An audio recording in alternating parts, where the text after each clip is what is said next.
conversation. Our latest episode is with prominent Dr. Kenneth Pelletier, author of the recent book, Change Your Genes, Change Your Life, Creating Optimal Health with the New Science of Epigenetics. I've had the pleasure of knowing Ken for a long time, was inspired by his early book, Mind is Healer, Mind is Slayer, really influenced my thinking very early on in my career, and have followed, we've interacted over the years in many areas related to integrative medicine and mind-body medicine.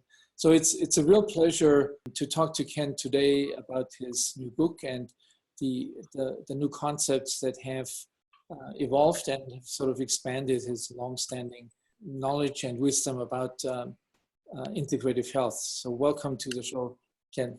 Well, thank you, Emeran, and let me return the compliment, because probably literally everything I've come to know about the intestinal tract and gastroenterology and the brain-gut connection from your most recent book is from you. So let me return the favor for the learning experience. It's been a great relationship. Thanks very much. So you're well known to the integrative medicine community, as I said earlier, with your pivotal book that influenced a lot of people. And if you could say it in a couple of sentences, what has changed that made you write your current book? What was the main impetus, and what are the main consequences of this piece of work? That's a very interesting question. What led to this current book was about 7 or 8 years ago. My main research has focused on corporate programs, interventions based on primary, secondary prevention with clinical and cost outcomes. And about 7 or 8 years ago, our chief medical officers of our companies, IBM, Prudential, ExxonMobil, began asking about genetic testing, because a lot of their executives were asking about, are these valuable? What do they mean? Should we have that as part of our executive physical? So they started asking me in the CHIP, the Corporate Health Improvement Program meetings, what were my recommendations? And my training, probably like yours in genetics, was the double-stranded DNA and Watson and Crick. That was it. End of the 10-minute lecture on genetics. So I really had to dig in, and over the last 7 or 8 years, that's exactly what I've done and conducted research. And in a nutshell, much to my surprise, what the research clearly demonstrates is that epigenetics, or our ability to influence our genes, is much more a governing factor in what we see in disease, health, longevity, than what the genes program into us. So it really, for me, flipped around the entire model from a materialistic, deterministic blueprint of DNA to the fact that we are influencing the expression of our DNA day in and day out by literally everything we do. That, to me, was a real eye-opener. Yeah, and this concept has been pursued by people in genetics, and now with this new idea of what some refer to as the exposome, which is basically a fancy name for the environment and factors that interact with our genome. But it hasn't really been applied, as you have done in your book, to integrative medicine and integrative health. So I think that's really a fascinating thing. And as you describe in your book, it does come with good and bad sides to it. If you may want to expand on that.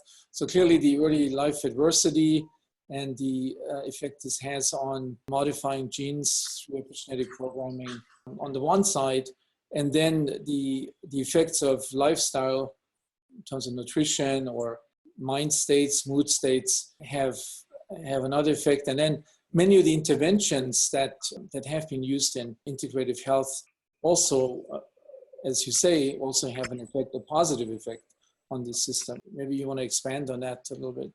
Yes, you're right. These influences are a double-edged sword. There is excellent research which indicates that the children of the survivors from Nazi concentration camps actually have genetic changes. So in effect, the stress is multi-generational. To me, one of the most interesting studies, as I was finishing the book, you always try to think of, well, what's the grand finale? And I found a study that was actually conducted with two twins, both of whom are NASA astronauts. One astronaut set the record for the longest duration of space travel, nearly 1 year in space. And his brother is also an identical twin and is also a NASA astronaut. And when the astronaut, Kelly, returned to Earth after a year in space, they looked the before and after of his gene and compared that to his brother's identical genetic code. What they found is that 7% of his genetic expression had changed in 1 year. Now that's astounding. 7% may not sound like a huge statistic, but only 1% of our genetic differences are between human beings and chimpanzees. So to have a 7% change in 1 year is a staggering instance of epigenesis. And what those mean, we don't know. Are they positive? Are they negative? They found that probably some of them are permanent. And that's what is occurring day in and day out. Stress clearly has a major, potentially negative impact on the expression of the gene. Multi-generational, which is what is really, again, astounding. But that's on the negative side. On the positive side, there is research, or about 5 or 6 studies, which have indicated that in a period as little as 12 weeks of meditation with people that are not experienced meditators, they are learning the basic practice of, in this case, in one case, mindfulness, and other cases, other forms of meditation, actually have a positive expression in their genes. In particular, they see a lengthening and an integrity of the telomere, which is a measure of aging. So literally, these individuals in 12 weeks are influencing the basic biology of human aging. That's astounding. What that means in the long run, how permanent that change is, those are all the questions we don't know. But just the fact that that degree of influence exists, to me, is astounding and has very profound implications for our healthcare system. Yeah, this is really remarkable. And, I have to say, thinking back to a conference organized once in Sedona, and we had Ernest Rossi, the expert and psychoanalyst and hypnotherapist. He gave a presentation in front of some of the top neuroscientists. This was about early life adversity. And he talked about these gene expression profiles. And so this was about 15 or maybe 20 years ago. And the remarkable thing, what I still remember, is that basically nobody accepted this in the audience. He was sort of, people laughed about it. I mean, obviously, if it comes from a Jungian analyst, it's not the most convincing thing talking about genetics or genomics, but it is really interesting that in the meantime, metagenomics and metatranscriptomics, so basically the measurement of these gene expression profiles, has become kind of the gold standard. And as you list a couple of these examples, it's kind of remarkable. I really like this astronaut story. One comment I had, and that's the duration of the effect. So you said clearly, and also in your book, so there are examples. So these gene expression profiles are changed in response to environmental influences fairly quickly. But then the question is, how many actually have a certain duration? So we know from the early life adversity that this could be lifelong, and people have been thinking about, is there any way to reverse this epigenetic programming by some, biological, medical intervention? But then in other cases, if people meditate, when they stop meditating, or when they go on a particular diet and they switch back to their unhealthy diet, I don't think we have much evidence to show that these are really long-lasting positive effects. So do you have any comment on that? Again, that's a great observation. We don't know yet, but we do know these changes can be enduring.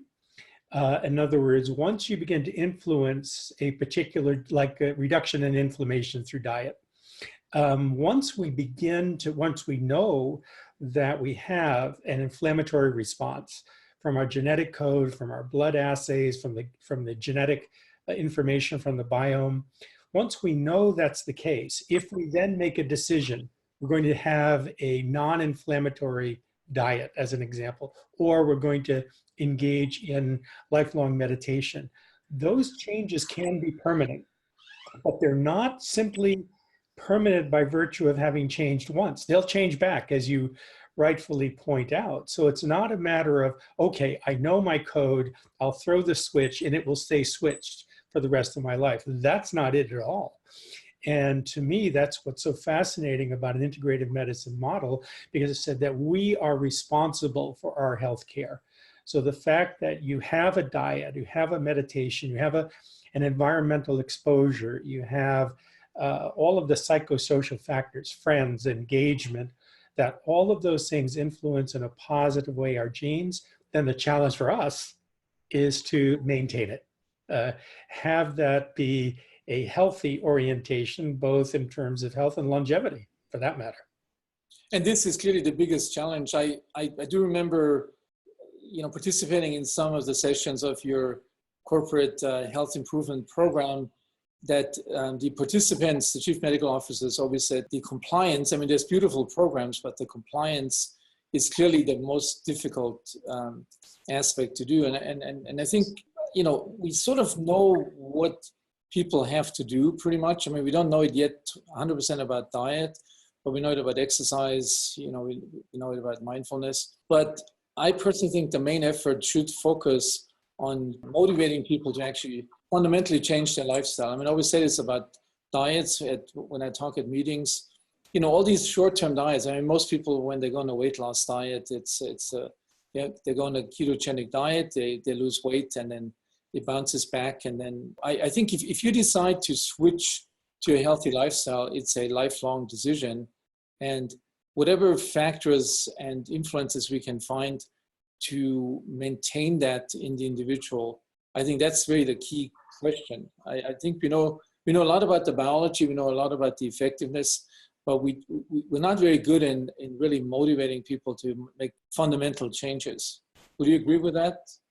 Completely agree. There's the old joke about, of course I can quit smoking, I've done it 100 times.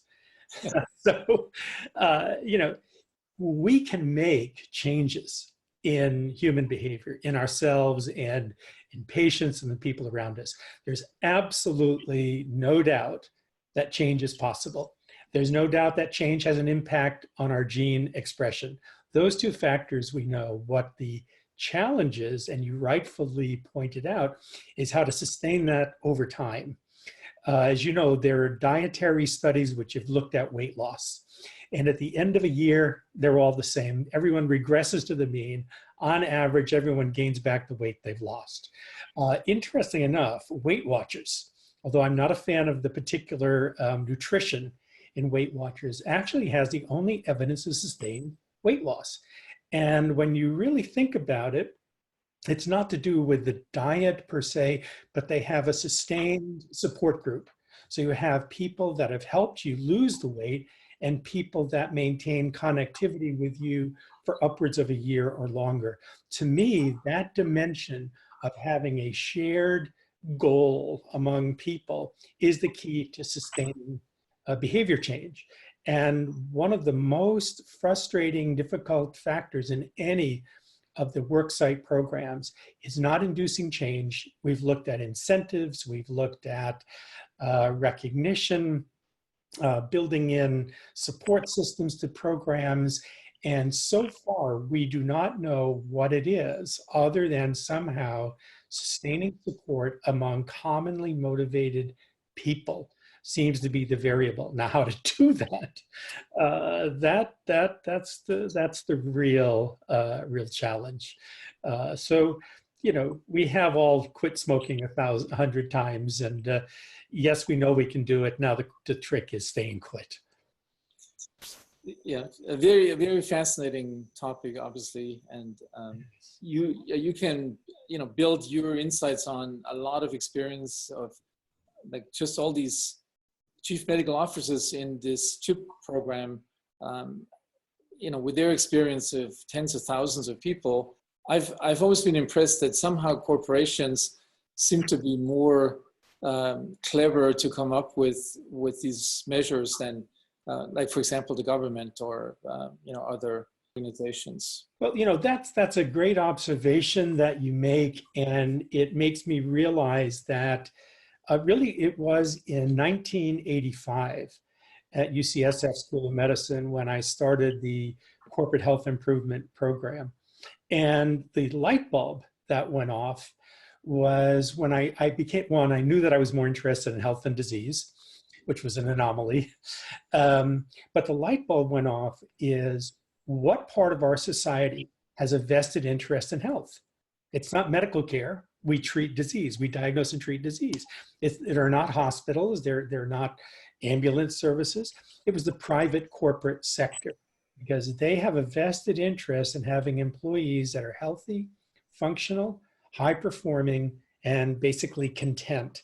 So that little light bulb went off. And at that time, the only company in the United States was IBM that had a wellness program that actually was involved in the design of that program and the implementation of it in the early 80s. But they were the only one. Their head of human resources, Bob Beck, who was instrumental in overseeing that program at IBM, came to San Francisco in that capacity at Bank of America. And he and I began talking. And he said, you know, what's the state of the art? And I said, I don't know. There isn't any real good research on how the corporate sector can engage employees, improve their health, improve their performance, and reduce medical costs for companies. So we started with a grant from Bank of America Foundation in 1985. That's how CHIP began. So he called his colleagues at Levi Strauss, AT&T, Wells Fargo, Bank of America, and that's how we began. And I rounded up my reluctant colleagues and got them to think that there was something as foolish as health. And you could sustain health and you would, in fact, reduce medical cost.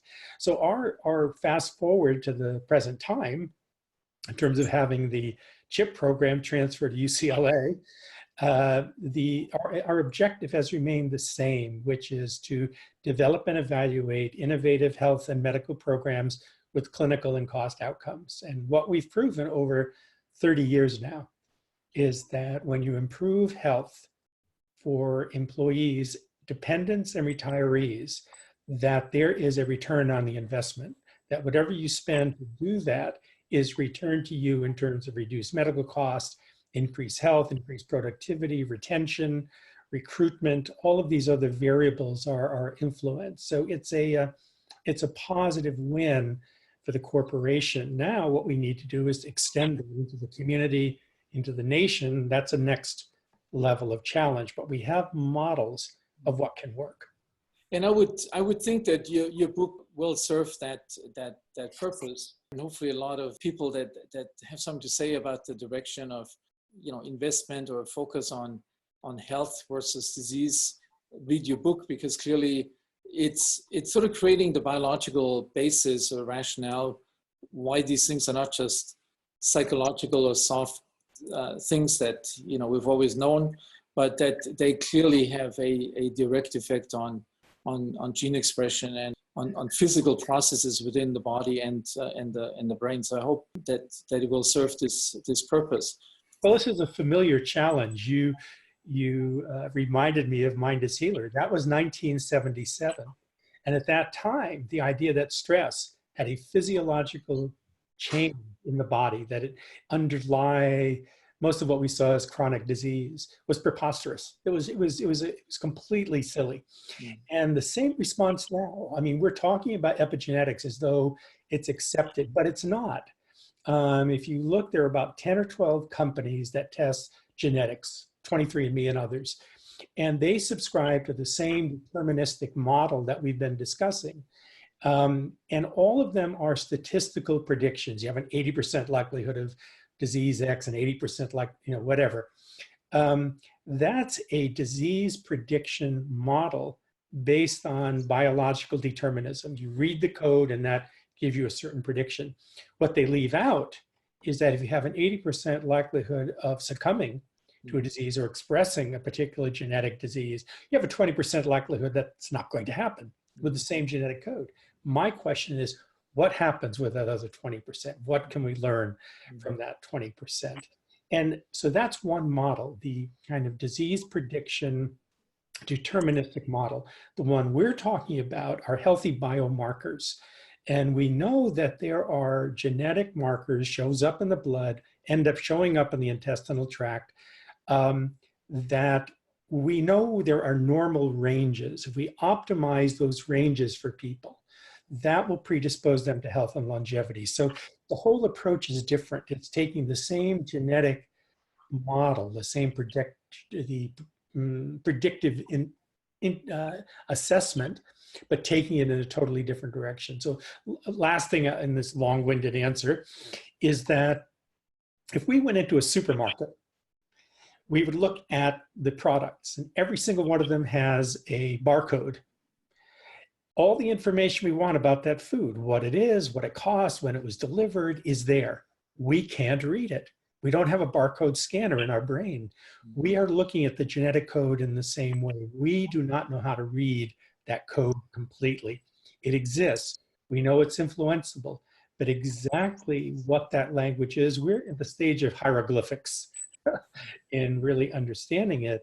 But even at this primitive stage, we can make certain recommendations to people to follow that will move the healthy biomarkers for them. I couldn't agree more with this. And from my own experience with, studies, this whole model of, or this whole attempt of predicting outcomes or personalizing interventions based on microbiome parameters is clearly, as you know, several companies are involved in this, like Biome or uBiome.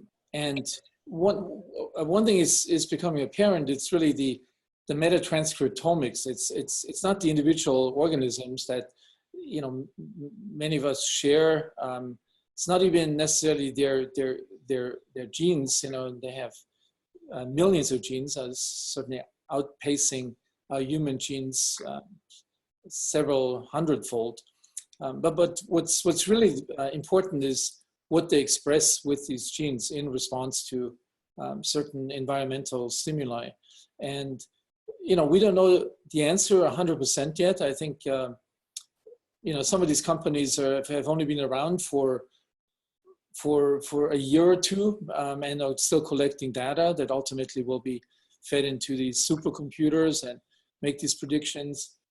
But there's clearly a lot of hope just on the microbiome gene expression that we can make these predictions, certainly in terms of diet and possibly other lifestyle factors as well.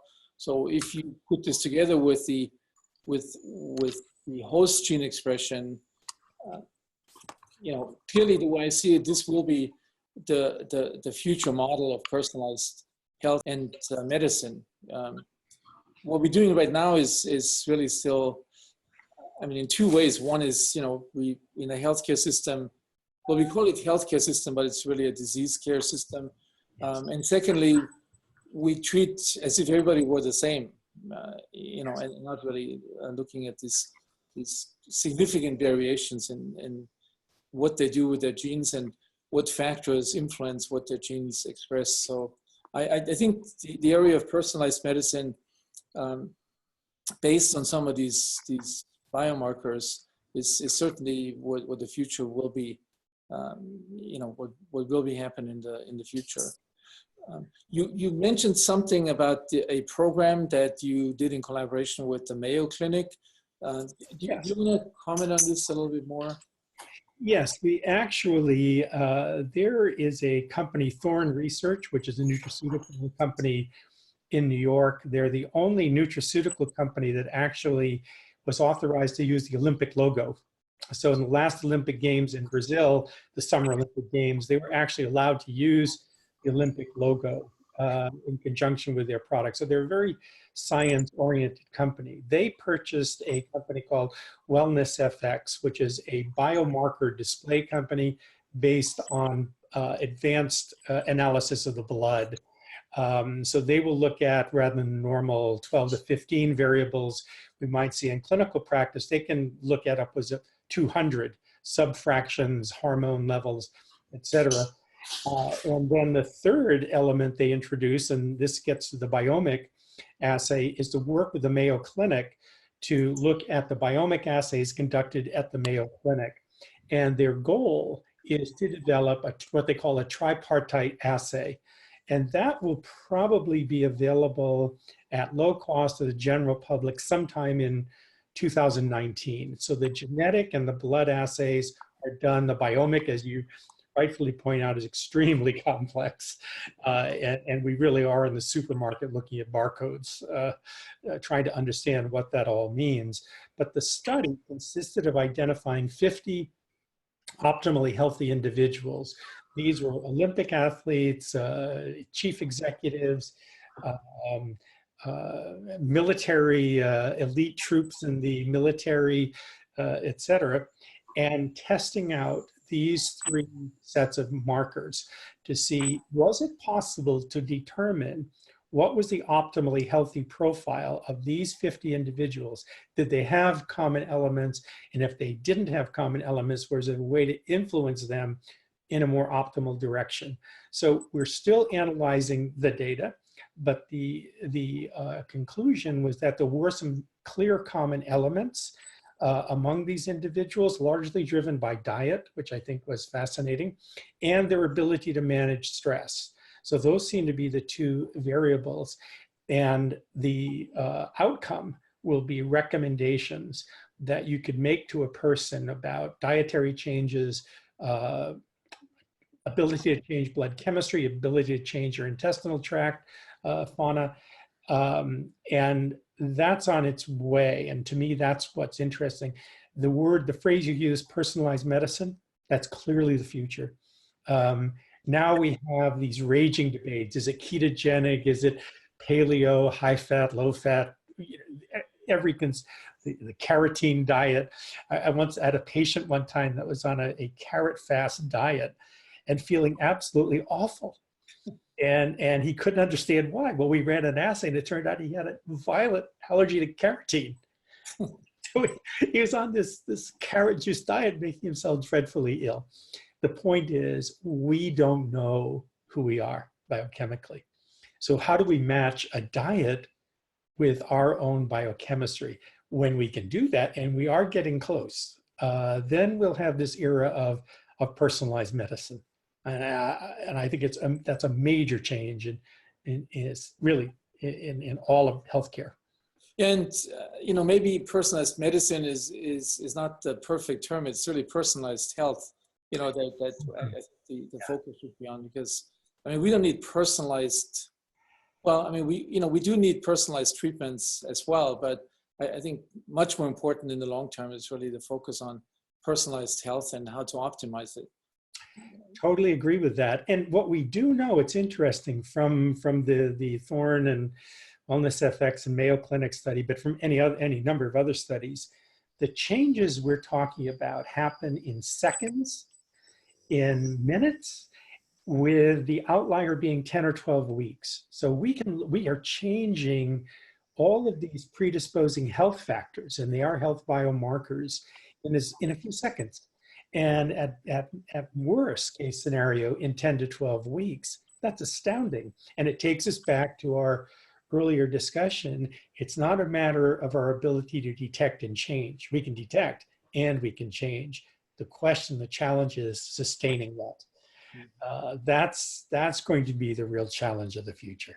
So if you had, based on this conversation and what we talked about, if you could make a prediction how our healthcare system will be looking like, let's say, in 10 years, and one maybe in 50 years, and obviously we can't make predictions that long anyway, but so let's focus on the 10 years. Do you think, I mean, there's a lot of talk about personalized medicine now in the medical community. Much of this is really focused on, for example, treating breast cancer subtypes based on genetic profiles, which has turned out to be successful, and potentially treating other diseases. Same thing, people talk about this in inflammatory bowel disease. And so it's in the medical community, a big focus is on identifying subsets of patients that respond to certain medications differently. I think what we're talking about is quite different. So that's why I think personalized health is more important. So what kind of diet is optimal for you based on your gut microbiome and your genetic makeup? And in terms of, I mean, this is probably most important for diet. I think you could say, which individual, and we're doing some studies in this direction. Can we predict, for example, the responsiveness to cognitive behavioral therapy based on gut microbial parameters? And we have sort of some fascinating evidence now that seems to be the case, that you could do one of these microbiome tests before you decide to send somebody to cognitive behavioral therapy. And that may be true for other interventions, lifestyle interventions as well. Some people may be more responsive to intensive exercise every day, others more to dietary, others more to mind-based. So I think, to me, that's really the most exciting thing for the future. And again, coming back to your book, I mean, giving this a biological footing that you can say, we're not coming up with these recommendations based on only epidemiological studies, but that clearly we can identify individuals based on their biological profile, which includes the environmental influence on gene expression. I would agree. I mean, to me, what is most powerful about this, when we look out 10 years from now, is that it's measurable. It's quantifiable. When we say X diet will be best for you, you can see that. It's not a matter of taking anyone's word for it. You can see, does that change your profile in a positive direction or not? So it takes the generalized recommendations and really tailors them. It's like a suit of clothing or a dress.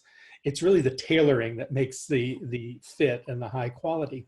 The other is, if we look out, we're not talking about the 10% of health that is contributed to by medicine.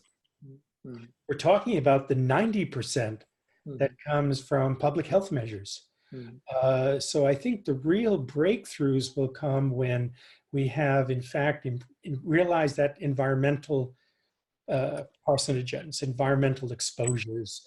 I think the latest Monsanto lawsuit is a good example of the fact that we now have definitive, clear evidence. They probably had it for a long time, like with cigarette smoking, but haven't been willing to share that carcinogen has a powerful negative impact on huge populations. That needs to be prohibited. That needs to be changed. Mm-hmm. We know that food deserts, where people don't have adequate food, can be changed by having urban gardens on rooftops, on little plots of land. Whenever you're in the UK, you realize that every square inch in England has a little garden.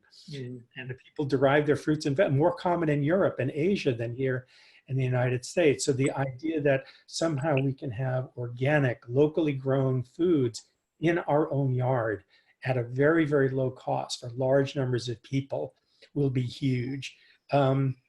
Like another influence on overall health, literally, of the planet is recognition that we are destroying our oceans.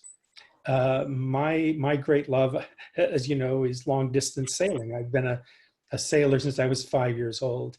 And when I see the staggering pollution of the oceans, the destruction of whales, dolphins, orca, the cetaceans, the intelligence in the ocean, that we are literally decimating the major food source of the planet by continuing oceanic pollution. So again, cleaning up the oceans. There are some projects now to recycle what they call the Great Pacific Garbage Dump.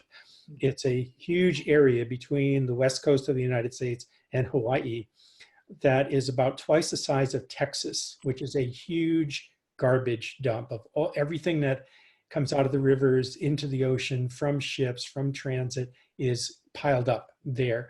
And there's an effort beginning this year, actually, to begin to clean that up.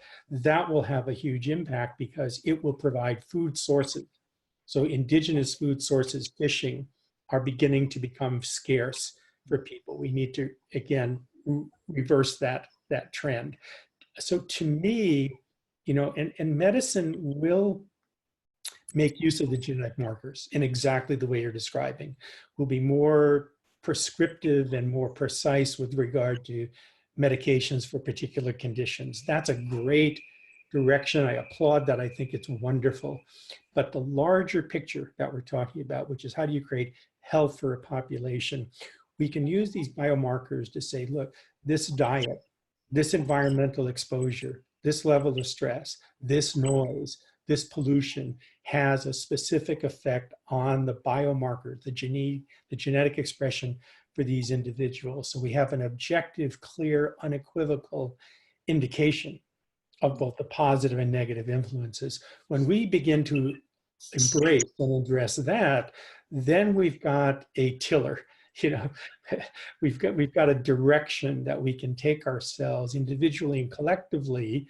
And I think the results of that, my hope is that in 10 years, we will see more health and disease will be a relatively rare occurrence. That's my hope. Yeah. Well, I'm really glad that you brought up the environment in our conversation. So I recently had some really fascinating conversations with the founder and the CEO of Patagonia, Cunard, and Rose Macario. Yeah. And they clearly have made, like, you wouldn't think that initially a company would have such a investment of energy and money into the health of the environment. And I totally agree with you that if we talk about optimal health of the individual and personalized health, this cannot be done without taking into consideration the health of the environment.